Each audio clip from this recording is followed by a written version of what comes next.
Sir, ଆପଣ ବୋଧେ ୟାକୁ ଚିହ୍ନି ପାରୁନାହାନ୍ତି। ଇଏ ଆମ ୱାର୍ଡ ମେମ୍ବରର ପୁଅ। ସେ ଏବେ ସରପଞ୍ଚର ପାୱାର ପାଇଛି। ଏ ଟୋକା, ମୋତେ ଶୀଘ୍ର ଛାଡ଼ିଦେ, ନହେଲେ ମୋ ବାପାକୁ କହିଦେବି ଏକାଥରେ ମରେଇବୁ। ତୁ କ'ଣ ମୋତେ ଡରଉଛୁ? ତୋ ବାପା କ'ଣ ମୋ ବାଳ ଉପାଡ଼ିବ? ବାଳ ଶଳା, ତମେ ସବୁ ଛାଡ଼ କାଇ କରିବ, ଆମେ କ'ଣ ଜି ମରେଇବୁ? କୁକୁଡ଼ା ଚୋରି କରୁଛୁ?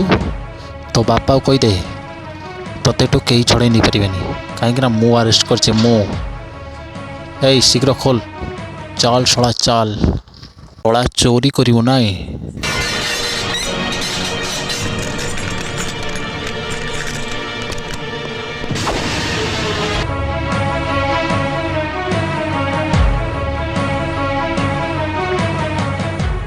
ତମେ? ଝୁମୁରି, ଆଡ଼ଭୋକେଟ ଝୁମୁରି। ହେ ନିଅ ବେଲ୍ ପେପର, ଆଉ ସେ କୁକୁଡ଼ା ଚୋରକୁ ଛାଡ଼ି ଦିଅ ହେଲା। ଏ ଶଳାଟା ଆମ କୁକୁଡ଼ା ଭାଡ଼ିରେ ପଶି ସବୁ କୁକୁଡ଼ାକୁ ନେଇଯାଇଛି। ହଁ ମୁଁ ଜାଣିଛି, ସେ ଚୋରି କରିଛି। ଆଉ ଚୋରି କରିବାର କାରଣ ହେଉଛି ଆଜି ଛାଡ଼ ଖାଇରେ ମୋର କୁକୁଡ଼ା ଦରକାର ଥିଲା, ସେ ଆଜି ଆମ ଘର ଆଣି ଦେଲା। ନିଅ ବେଲ୍ ପେପର, ଆଉ ତାକୁ ଛାଡ଼ି ଦିଅ।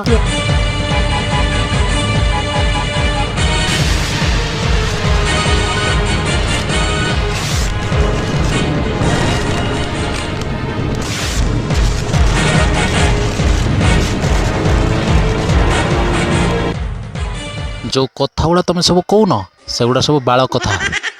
ଯା ପଳା, ଯା। ହ୍ୟାଲୋ ନାନୀ, ନିଅ। ହ୍ୟାଲୋ, କିଏ ଇନ୍ସପେକ୍ଟର କହୁଛୁ? ମୁଁ ମାଇଚିଆ ଗୋଖେଇ ସାହୁ କହୁଛି।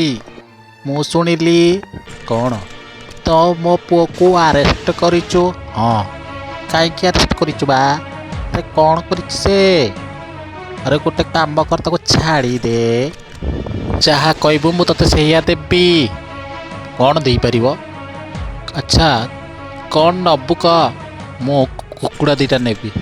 କୁକୁଡ଼ା ନେବୁ ତ? ଆଚ୍ଛା, ତମ ପୁଅ ଏବେ ଖାଇକି ଶୋଇଛି। ହଉ ଶୋଇଛି, ହଉ ତାକୁ ଶୋଇବାକୁ ଦେ। ମୁଁ ତୁମ ଘରେ କେତେଟା କୁକୁଡ଼ା ଅଛି? ମୋତେ ଦୁଇଟା ଦେବ?